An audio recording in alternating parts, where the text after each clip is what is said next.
بسم اللہ الرحمن الرحیم۔ السلام علیکم ناظرین، انداز بیان چینل کے ساتھ شہباز شفقت مرزا۔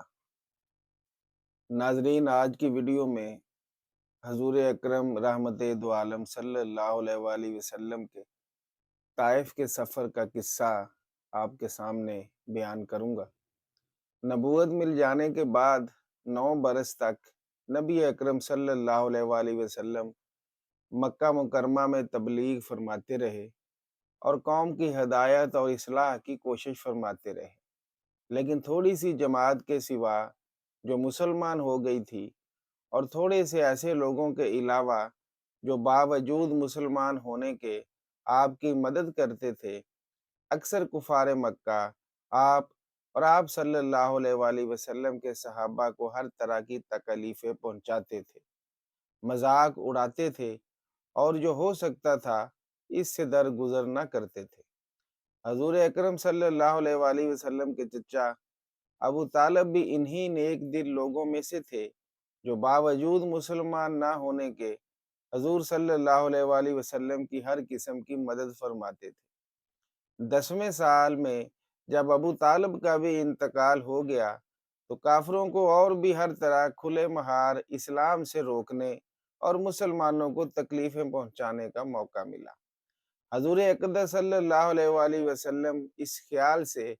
طائف تشریف لے گئے کہ وہاں قبیلہ سکیف کی بڑی جماعت ہے، اگر وہ قبیلہ مسلمان ہو جائے تو مسلمانوں کو ان تکلیفوں سے نجات ملے اور دین کے پھیلنے کی بنیاد پڑ جائے۔ وہاں پہنچ کر قبیلہ کے 3 سرداروں سے جو بڑے درجے کے سمجھے جاتے تھے گفتگو فرمائی اور اللہ کے دین کی طرف بلایا اور اللہ کے رسول کی یعنی اپنی مدد کی طرف متوجہ کیا، مگر ان لوگوں نے بجائے اس کے کہ دین کی بات کو قبول کرتے یا کم سے کم عرب کی مشہور مہمان نوازی کے لحاظ سے ایک نوارد مہمان کی خاطر مدارت کرتے، صاف جواب دے دیا اور نہایت بے رخی اور بد اخلاقی سے پیش آئے۔ ان لوگوں نے یہ بھی گوارا نہ کیا کہ آپ صلی اللہ علیہ وآلہ وسلم یہاں قیام فرما لیں۔ جن لوگوں کو سردار سمجھ کر بات کی تھی کہ وہ شریف ہوں گے اور مہذب گفتگو کریں گے، ان میں سے ایک شخص بولا کہ او ہو، آپ ہی کو اللہ نے نبی بنا کر بھیجا ہے۔ دوسرا بولا کہ اللہ کو تمہارے سوا کوئی اور ملتا ہی نہیں تھا جس کو رسول بنا کر بھیجتے۔ تیسرے نے کہا کہ میں تجھ سے بات نہیں کرنا چاہتا، اس لیے کہ اگر تو واقعی نبی ہے جیسا کہ تیرا دعویٰ ہے تو تیری بات سے انکار کر دینا مصیبت سے خالی نہیں،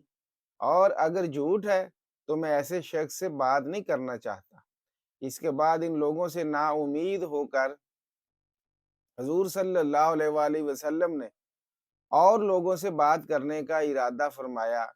کہ آپ صلی اللہ علیہ وآلہ وسلم تو ہمت اور استقلال کے پہاڑ تھے، مگر کسی نے بھی قبول نہ کیا، بلکہ بجائے قبول کرنے کے حضور صلی اللہ علیہ وآلہ وسلم سے کہا کہ ہمارے شہر سے فوراً نکل جاؤ اور جہاں تمہاری چاہت کی جگہ ہو وہاں چلے جاؤ۔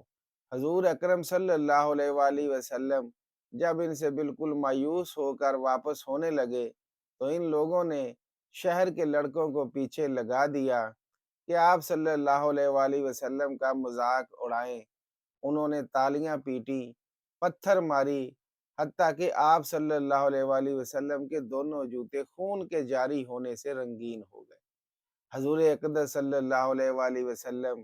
اسی حالت میں واپس ہوئے جب راستہ میں ایک جگہ ان شریروں سے اطمینان ہوا تو حضور صلی اللہ علیہ وآلہ وسلم نے یہ دعا مانگی۔ ناظرین، یہ ایسی دعا ہے کہ اس کو جو بھی سن لے تو وہ کانپ جائے کہ حضور صلی اللہ علیہ وآلہ وسلم نے کیسے اللہ کے سامنے داد رسی کی اور کیسے اللہ کو پکارا۔ اے اللہ، تجھی سے شکایت کرتا ہوں میں اپنی کمزوری اور بے کسی کی اور لوگوں میں ذلت اور رسوائی کی۔ اے ارحم الراحمین، تو ہی ضعفاء کا رب ہے اور تو ہی میرا پروردگار ہے۔ تو مجھے کس کے حوالے کرتا ہے؟ کسی اجنبی بیگانہ کے جو مجھے دیکھ کر تر شروع ہوتا ہے